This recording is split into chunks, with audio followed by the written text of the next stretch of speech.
ಆಗ ರಾವಣನ ಜೊತೆಲಿದ್ದಂತ ಒಬ್ಬ ವ್ಯಕ್ತಿ ಹೇಳ್ತಾನೆ, ಸೀತೆನ ಅಪಹರಣ ಮಾಡಕ್ಕೆ ನಾನಾ ವೇಷವನ್ನ ಧರಿಸ್ದೆ, ಒಂದು ಬಾರಿ ನೀನು ರಾಮನ ವೇಷವನ್ನ ಧರಿಸಿ ಹೋಗುವಂತ ಆ ವ್ಯಕ್ತಿ ಹೇಳ್ತಾನೆ. ಆಗ ರಾವಣ ಅದ್ಭುತವಾದಂತ ಒಂದು ಮಾತನ್ನ ಹೇಳ್ತಾನೆ. ನಮಸ್ಕಾರ ಸ್ನೇಹಿತರೆ. ರಾವಣನ ಸಾಮ್ರಾಜ್ಯ, ರಾವಣ ಚಿಂತೆಯಲ್ಲಿ ಕುಳಿತುಕೊಂಡಿರ್ತಾನೆ. ಸೀತೆಯನ್ನು ಅಪಹರಣ ಮಾಡೋಕ್ಕೆ ನಾನಾ ರೀತಿಯಾದಂಥ ಪ್ರಯತ್ನವನ್ನು ಪಟ್ಟು ಆ ಪ್ರಯತ್ನಗಳಲ್ಲಿ ವಿಫಲವನ್ನು ಆಗಿರ್ತಾನೆ.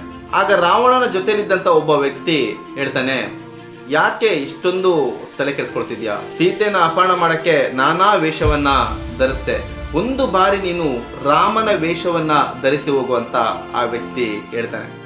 ಆಗ ರಾವಣ ಅದ್ಭುತವಾದಂಥ ಒಂದು ಮಾತನ್ನು ಹೇಳ್ತಾನೆ. ರಾವಣ ಹೇಳ್ತಾನೆ, ರಾಮ ಅನ್ನುವ ಪದವನ್ನು ನನ್ನ ಬಾಯಲ್ಲಿ ಉಚ್ಚಾರಣೆ ಮಾಡಿದಾಗಲೇ ನನ್ನಲ್ಲಿ ಭಾವನೆಗಳು ಬದಲಾಗುತ್ತೆ. ಇನ್ನೇನಾದರೂ ನಾನು ರಾಮನ ವೇಷವನ್ನು ಧರಿಸಿದ್ರೆ ನನ್ನಲ್ಲಿರುವಂಥ ರಾವಣನ ಗುಣಗಳು ಬದಲಾಗಿ ರಾಮನ ಭಾವನೆ ಬರೋಕ್ಕೆ ಪ್ರಾರಂಭ ಆಗುತ್ತೆ. ನಾನು ಬೇರೆ ಯಾವುದೇ ಒಂದು ವೇಷವನ್ನು ಧರಿಸಿ ಹೋಗಬಲ್ಲೆ, ಆದರೆ ರಾಮನ ವೇಷ ನನ್ನಿಂದ ಧರಿಸಕ್ಕೆ ಸಾಧ್ಯನೇ ಇಲ್ಲ ಅಂತ ಹೇಳ್ತಾನೆ. ಎಂಥ ಅದ್ಭುತವಾದಂಥ ಮಾತು! ರಾವಣನ ಬಾಯಲ್ಲಿ ಇಷ್ಟು ಅದ್ಭುತವಾದಂಥ ಮಾತುಗಳು ಬರೋಕ್ಕೆ ಮೂಲ ಕಾರಣ ಆ ರಾಮ ಅನ್ನುವ ಹೆಸರು, ಆ ಹೆಸರಲ್ಲಿರುವಂಥ ಶಕ್ತಿ. ಪ್ರತಿಯೊಬ್ಬರ ಜೀವನದಲ್ಲೂ ಕೂಡ ಭಾವನೆಗಳು ತುಂಬ ಮುಖ್ಯವಾದ ಪಾತ್ರವನ್ನು ವಹಿಸುತ್ತೆ. ನಮ್ಮಲ್ಲಿರುವ ಪ್ರತಿ ಕ್ಷಣದ ಭಾವನೆಗಳನ್ನು ಉತ್ತಮ ಭಾವನೆಗಳನ್ನಾಗಿ ಸ್ವಚ್ಛಗೊಳಿಸುತ್ತಾ ಹೋದಾಗ ನಮ್ಮಲ್ಲಿರುವಂಥ ಕೆಡುಕುಗಳೆಲ್ಲ ಖಾಲಿಯಾಗುತ್ತೆ. ಕೆಡುಕುಗಳು ಮಾನವನಲ್ಲಿ ಖಾಲಿಯಾದಾಗ ಅವನ ಜೀವನ ಪಾವನವಾಗುತ್ತೆ ಅಂತ ಹಿರಿಯರು ಹೇಳಿದ್ದಾರೆ. ನಮ್ಮಲ್ಲಿರುವಂಥ ಕೆಡುಕುಗಳನ್ನು ಕಳೆಯಲು ರಾಮ ಆಗಿರ್ಬೋದು, ಕೃಷ್ಣ ಆಗಿರ್ಬೋದು, ಈ ರೀತಿ ಅನೇಕ ರೀತಿಯಾದಂಥ ಉತ್ತಮ ಮಹನೀಯರು ಅವರ ಜೀವನದ ಪ್ರತಿಯೊಂದು ಕ್ಷಣವನ್ನ ಬರೆದಿಟ್ಟು ಹೋಗಿದ್ದಾರೆ.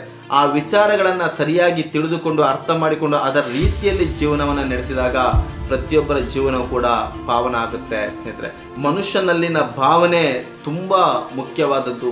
ಮನುಷ್ಯನ ಪ್ರತಿ ಕ್ಷಣದ ಭಾವನೆ ಒಳ್ಳೆ ಭಾವನೆಗಳಾಗಿ ಬದಲಾಗಲಿ, ಒಳ್ಳೆ ಯೋಚನೆಗಳಾಗಿ ಬದಲಾಗಲಿ. ಒಳ್ಳೆ ಭಾವನೆಗಳ ಒಂದಿಗೆ ಜೀವನವನ್ನು ನಡೆಸಿದಾಗ ಜೀವನದಲ್ಲಿ ಯಾವುದೇ ರೀತಿಯಂಥ ಕೆಟ್ಟ ಯೋಚನೆಗಳು ಬರಲು ಸಾಧ್ಯವಿಲ್ಲ. ಸ್ನೇಹಿತರೆ, ವಿಡಿಯೋವನ್ನು ಪೂರ್ತಿ ನೋಡಿದಂಥ ಸಮಸ್ತ ಕನ್ನಡಿಗರಿಗೆ ಧನ್ಯವಾದಗಳನ್ನು ಸಲ್ಲಿಸುತ್ತಾ ಇಂಥ ಅನೇಕ ಉತ್ತಮವಾದಂಥ ವಿಚಾರಗಳನ್ನು ಈ ಚಾನಲ್ ಮೂಲಕ ತಿಳಿಸ್ತಾ ಬರ್ತೀನಿ. ದಯವಿಟ್ಟು ಚಾನಲ್ನ ಸಬ್ಸ್ಕ್ರೈಬ್ ಮಾಡಿ.